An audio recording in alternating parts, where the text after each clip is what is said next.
Ya, sekarang saya akan menjawab pertanyaan mengenai Gog dan Magog di dalam kitab Yehezkiel pasal yang ke-38. Karena setelah perang ini berlangsung sekian hari dan begitu mencekam, kemudian orang-orang mulai berpikir, orang-orang Kristen kembali ke Alkitab untuk memperhatikan nubuatan-nubuatan mengenai apa yang akan terjadi, ya. Jadi saudaraku, saya ingin mengatakan bahwa sejarah keberlangsungan hidup umat manusia di seluruh dunia, kita melihatnya kepada apa yang terjadi secara khusus dengan bangsa yang kecil ini, ya. Dalam sejarah Alkitab itu sudah dicatat.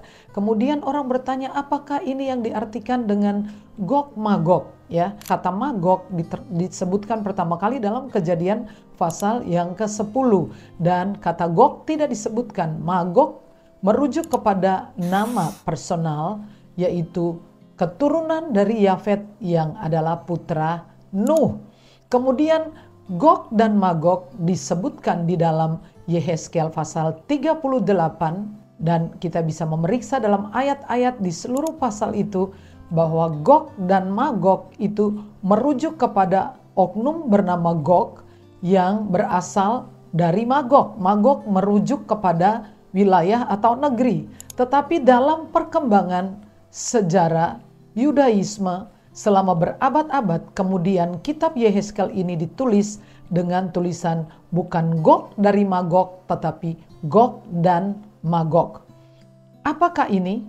Kemudian muncul di dalam kitab Wahyu pasal 20, di sana disebutkan juga tentang Gog dan Magog. Jadi peristiwanya Gog dan Magog ini adalah menandai akhir zaman, menandai hari kiamat. Apa perbedaannya dengan Harmagedon? Harmagedon itu peristiwanya adalah perang besar juga yang melibatkan bangsa-bangsa di seluruh dunia, tetapi kejadiannya adalah sebelum kedatangan Yesus yang kakinya akan berjejak di Bukit Zaitun.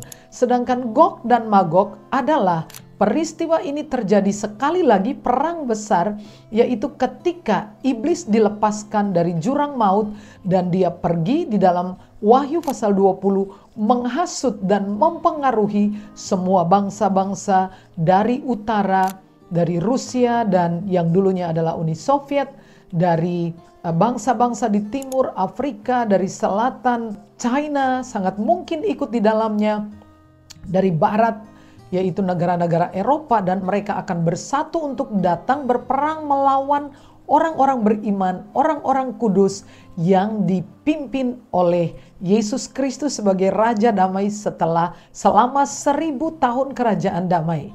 Di akhir masa itulah peristiwa Gog dan Magog akan terjadi, di mana semua bangsa yang berhasil dihasut oleh iblis akan berkumpul dengan antikris dan nabi palsu memerangi Yesus dengan orang-orang beriman yang pusatnya adalah Yerusalem.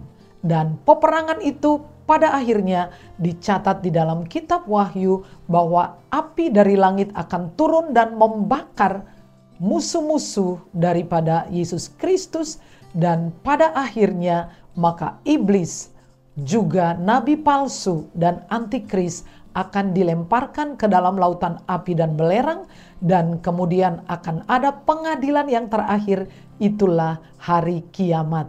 Setelah itu kemudian langit baru dan bumi baru turun dari surga. Saya berharap ini akan membuat teman-teman semua bisa membedakan antara dua peristiwa besar, yaitu perang Harmagedon dan perang Gog Magog. Salam toleransi.